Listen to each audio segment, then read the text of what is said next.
Zarfi i mërgjimtarit ka trukitur sot në dyert e disa familjeve gostivarase, duke sjell lehtësim e shpresë për ta në këto ditë që po bëjnë përgatitjet për festën e madhe të Bajramit, e cila vjen pas një muaj ditë të kaluara me agjërim. Kjo lloj ndihme sot vjen nga mërgjimtari i Çajlës me punë në Zvicër, i cili ka vendosur që pasurinë e tij ta ndajë me ata që jeta i ka sprovuar me vështirësi. Ai ka ndarë nga 100 euro për 6 familje që për momentin po kalojnë ditët më të vështira të jetës dhe kanë nevojë për përkrahje. Në terren këtë ndihmë e ka shpërndarë Sinan Elezi nga Çajla, një emër që tashmë është bërë sinonim i humanitetit.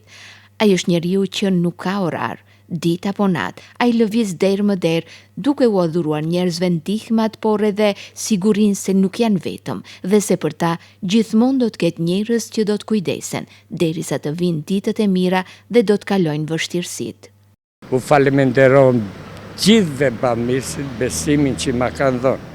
Të jenë sigur se besimi ative, kontributi ative ka shkon vend të duhur, inshallah Zoti va pranoft dhe vu dhash net bereqet dëmturi në jetë.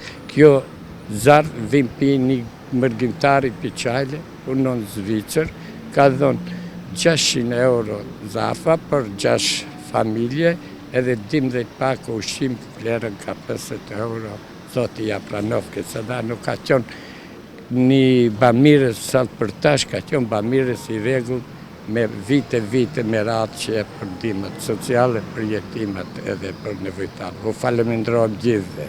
I njëjti donator nuk është ndalur me kaq. Ai ka siguruar edhe pako ushqimore për 12 familje të tjera, duke rikujtuar edhe një herë thelbin e Ramazanit, solidaritetin dhe kujdesin për tjetrin.